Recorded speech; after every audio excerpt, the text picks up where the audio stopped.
joining us to have a conversation basically about the state of particular concern right now. The River State is Joshua Moses. Welcome on board. Good morning, Ini. Good morning, Joshua. Good morning. Good morning, Lagosians. Let me not lie, I don't have respect. Good morning, Lagosians. How did your week go? It was okay. It was okay. I'm a normal, boring person, so I don't look for excitement. So you don't do anything fun at all? No. So what? You're a very easygoing person. Yes, so although maintenance. Last weekend, what are you doing? Nothing? Nothing. Okay. All right, so let's talk about River State. I mean, that's that particular state rather is quite popular these days. The opposite of me. The opposite of me, and quite fun because of the political discrepancies that's happening in the state. The River State House of Assembly has formally kicked off impeachment proceedings against Governor Siminalayi, Fubara, and his deputy, that's Ngozi Odu, citing allegations of gross misconduct, constitutional breaches, and obstruction of legislative duties. The move have actually reignited political tension in the state and leads to serious legal and governance questions. So just before we dive into this, let's welcome Mr. Biodoshomi to City Press. Good morning. Good morning. Good morning. Good morning. We're just talking about River State. I mean, that state is currently trending based off, political discrepancies going on between Siminalayi, Fubara, and also the state house of National Assembly. And I mean, from a constitutional and political standpoint, how strong are these allegations, and does this impeachment actually the impeachment process actually appear more legal driven or political motivated, Joshua? Okay, I would like to extend my sincere regards to the people of River State that are going through a lot, and it is painful that, a government that should represent you is catering to the interest of a few, whether you say it's Wiki, whether you say it's SIM, whether you say it's the House of Assembly members. It is just so sad that I can't say they've gotten anything out of this. Now it's a political issue. Let's face the facts, because Wiki has been going around having a series of press interviews and political rallies denouncing Fubara, calling him all sorts of names, and basically obfuscating the situation in River State. Now we don't know what political party controls River State. It could be APC, it could be PDP, it could be anybody. We don't know, because the last rally he did, he brought the APC state chairman and the PDP state chairman, and he derided Governor Fubara's move to the APC, saying there's nothing like number one political leader in the state, and these were things that he could not have tolerated as governor. And it's sad that you see Nigerians say, oh, we don't want godfatherism, we don't want this, I won't do this, I won't do that. We saw it in Edo State. Now we are seeing it again in River State, and people are thinking that, why is the president keeping quiet? Because Wike is giving off the impression that the president owes him so much, and I don't know where that is coming from. Maybe the two of them can tell us. But a situation where, it seems like nobody can call him to order, and then the fate of, Rivers people are in the hands of just a very few politicians who do not care for the state. So the impeachment process that's currently going on, I doubt if it will still work, because the process for impeachment is not a 2 weeks process, or after the House has ruled out its charges, it's still going to go to the, the Chief Justice of the state, who will investigate, and that person is an appointee of the governor. Even though it's not as clear cut as that, in that you have the NJC who will ratify some of those decisions and all that. But, I think the last time it happened, they sent the woman on leave, and then didn't appoint anybody. And you can see how through politics we break down our institutions and systems because we don't want them used against us. The House of Assembly is currently sitting in a certain kind of building because the last time they tried this thing, the house was demolished. So we've seen these people become rascals in the name of clinging onto power. In my estimation, this is for the president set a bad precedent. When he intervened the way he intervened, instead of calling Wike to order, because it's a different conversation if a lot of this things just happened because the House found something wanting about the governor and they are taking their procedures and then help the democratic. Several allegations. Yeah. Yes, they have several allegations. Are they also pure? Have they been doing their job? I recall that towards the end of 2025, Siminalayi decided that he wanted to present a budget to them and he wanted to have a conversation with them. They locked him out. They refused to, sit down with him. So if we really wanted to, or they wanted to squash what, you would sit down, no matter the kind of conflict there is politically or even otherwise. People sit down and dialogue, but this group of people are obstinate. And now the problem is, Wike as FCT minister has abandoned his job in the FCT. People are complaining about waste, complaining about the security situation, but he's in Rivers State campaigning. And look at the kind of people he's campaigning with. Ex-militants, people who have questionable character. And this is suggestive of the fact that he plans to make that state ungovernable if he doesn't have his way. So he seems like a man that has been backed into a corner, and I feel for the people of Rivers State, because at some point this will devolve into political violence, and I pray it doesn't come to that. So I just want to ask, do you think that this is heavily influenced by internal party rifts? Which party? That's the problem. Because if it was PDP, Fubara has left PDP, Wike has been expelled from PDP.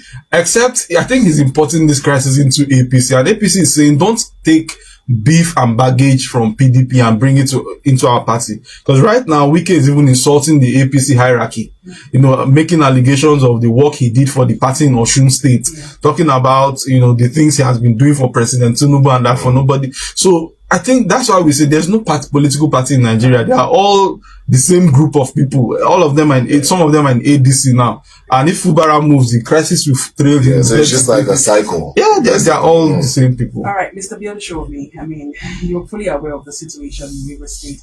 Dating back to March 2025 when the president intervened and impeaching the governor for about 6 months. How do you think the federal government how do you think they should respond to this current situation? And do you think the State House of Assembly have enough allegations, enough legal standing against that would actually lead to an impeachment when it comes to Siminalayi Fubara? Yes, I would start this way. I will agree with Joshua on one part, which is the fact that you can sleep in APC in the morning, wake up, eat your lunch in PDP in the afternoon, and sleep in Labour in the night, and only to wake up in ADC the next day. We've seen this kind of movement. So to that extent, political leaders, because the parties are not ideologically orientated, so they found it so convenient to move from one post to the other. That so much I agree. The other aspects relating to Wike being expelled from the party, two factions are in PDP. One faction expelled the other faction expelled the other, and the cases are in court. So there are sub judice, which we are constrained from commenting on who is right or who is wrong. In another sense again, the idea that the allegations, whether they are real, whether they have legal grounds or not, there is no doubt. Look, it's one of the allegations made against him are well established. I may be against impeaching Fubara. I've always had my sympathy with Fubara all along. But the allegations are solid. Some of those allegations were actually established by the Supreme Court of this country. That's the highest court in the land. The issue relating to local government funds, the issue relating to appropriation. Don't forget, the last time Rivers State has a properly appropriated budget was 2023. 2024, Supreme Court found that the money was spent illegally. 2025 was another opportunity. Yes, it was true that the governor at a point went to the quarters of the House of Assembly members, to present the budget. He went with the press. We all saw it. But is that the appropriate place? Who demolished the House of Assembly? Do you go to their individual homes to come and appropriate budget? Did you think about it when you were demolishing, the House of Assembly? It has, never happened that one has arm of the government. It's just like the federal government ordering the demolition of National Assembly. Of course, it was a big affront. The Supreme Court has also hinted at that there was no governance in Rivers State. The good thing is the president got involved and they were able to resolve some of these issues in the interest of Rivers, because the people are not getting the dividends of democracy. But the fact of the matter is, what shocked me, most of those allegations, no matter how they couch them, They were all issues before the resolution. I'm disappointed that those issues are being imported back. I think they should allow, the sleeping dogs to lie.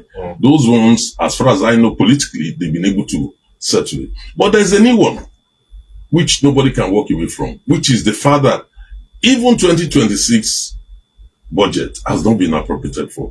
2025 budget, I remember clearly after the resolution, the House invited the governor to present it. I was surprised that that has not happened.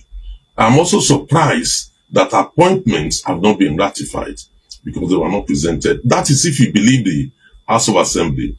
As far as I think, I don't think Fubara needs to behave like that. There is no state that must not have appropriated funds to spend from. You cannot just choose to ignore the House.